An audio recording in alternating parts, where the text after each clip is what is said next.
Hi అండి, అందరికీ good morning. ఇప్పుడు టైం వచ్చేసి 5:40 అవుతుంది. నేను ఇప్పుడు టైం ఎందుకు చెప్తున్నాను అంటే, ప్రతి పని చేయడానికి, ఏ పని చేయాలన్నా కానీ, తినడానికి, పడుకోవడానికి, ఏదైనా వర్క్ చేయడానికి, ప్రతి దానికి ఒక టైం అనేది ఉంటుంది కదా. నిజమేనండి, టైం అనేది చాలా పవర్ఫుల్. అది మనం దాన్ని ఎలా యూజ్ చేసుకుంటాం అనేది దాని మీద డిపెండ్ అయి ఉంటుంది టైం అనేది. అలాగే మనకి ఏదైనా సంకల్పం చేయాలన్నా, మన కోరికలు ఏదైనా నెరవేరాలన్నా కూడా ఒక టైం అనేది ఉంటుంది. అదే బ్రాహ్మీ ముహూర్తం.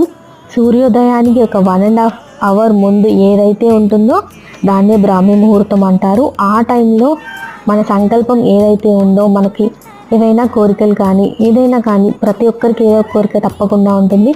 అవి నెరవేరాలంటే ఒక టైం అనేది ఉంది. ఆ టైంలో మనం యూనివర్స్కి మన కోరిక అయితే తెలియజేసినట్లయితే అది కంపల్సరీ నెరవేరుతుంది. ఇది ఎంతమంది బిలీవ్ చేస్తారు? తప్పకుండా జరుగుతుందండి. Thank you for watching.